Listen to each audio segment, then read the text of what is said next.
Hey guys, welcome back to User Experience Points. This week we're looking at Metal Gear Solid 5 Ground Zeroes. I picked this game up when it was on sale for $6 because I had heard rumors that it wasn't quite worth its original $30 price tag. However, this game features a level of polish that is way beyond anything I've seen in recent big releases, and that includes its UX design. If anything, it's kind of the opposite of buyer's remorse. I wish I'd paid more for it. For that reason, I'm going to get the one really negative thing out of the way first. See, the Metal Gear series is known for exceedingly long, but really well-crafted cutscenes. These are an utter joy to watch and make you wonder why Hideo Kojima didn't pursue a career in filmmaking, but the experience is negatively affected by the fact that you can't pause these scenes, or skip them, or really do anything but sit there and watch them. For a game that features cutscenes so prominently, this is a jarring exclusion. Sorry Snake, Sora's got you beat here. Okay, let's talk about good stuff. Ground Zeroes has the best loading screen. I know I probably shouldn't be so excited about this, but it's amazing to finally see the complete version of what was attempted in both Shadow of Mordor and Dragon Age Inquisition. See, both of those games featured content for you to experience while the game is loading. Shadow of Mordor had audio flashbacks you could listen to and required a button prompt for you to continue into the game so you wouldn't miss anything. But there's no way to access and listen to these flashbacks again. Dragon Age Inquisition had a ton of interesting content on its loading screens, but you never had enough time to read it all. These concepts are executed perfectly in Ground Zeroes. Not only does the game wait on your button press to start the mission once it's done loading, but it also allows you to endlessly page through every piece of content that can ever appear on the loading screen.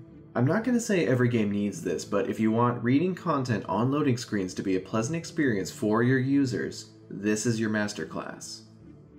Next, let's talk about Snake's Idroid, a wonderful example of diegetic design. Diegetic design is the process of designing fictional interfaces. In video games, this means the design not only exists in a fictional world, but has to be usable. So when you're completing gameplay assisting tasks like looking at your map or calling in a chopper for rescue, you're playing as a character interacting with an interface as opposed to just interacting with a menu outside of gameplay. This is the pinnacle of what you can achieve with UI design in video games. The Idroid is not only easy to use, but it's also perfectly integrated into the Metal Gear world. It feels like a part of it. Every task you can complete with it is something Snake would actually have to do, like reviewing your mission objectives or walking around while viewing the map. The map itself is divided into two distinct use cases. You can get a full view of the map for setting markers and toggling the compass, or you can switch over to a smaller view that you can still have open while you're walking around. This is basically just a more elegant execution of the traditional big map screen and minimap during gameplay that most games have.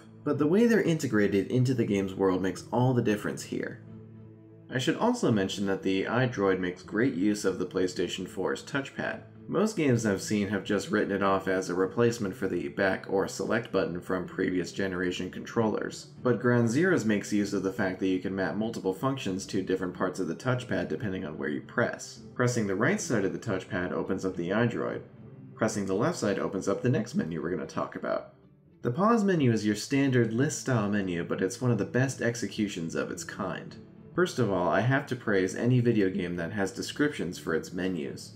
Lots of video games use esoteric terms that need to be explained to the user very clearly. One section I didn't expect to get descriptions is the control settings. Each button layout features an explanation of what kind of player it was designed for. I also have to praise the yellow text that's used to represent which controls change between layouts, since a lot of them feature similar button mappings. Though the scrolling text on certain controls is distracting and completely unnecessary. The rest of the menus have a pretty good consistent set of controls. On the top right you get a representation of the controller's touchpad so you know how to unpause the game, and a shortcut to the E manual. Each of the menus also features the same OK, cancel, and default buttons at the bottom of the list. While the consistency is nice because the user always knows how to properly commit any changes they make, I don't see why these couldn't have been mapped to the circle, square, and X buttons and then put on the top right. That way the user doesn't have to scroll to the bottom of a list of options just to commit their changes. Simplicity and consistency are good, but you should always consider other buttons on the controller if they can make simple tasks more efficient. And that about covers it.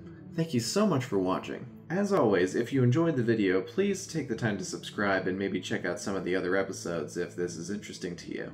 Also, if you want to learn more about diegetic design, check out some of the links that I've put in the description. And with that, I'll see you all next week.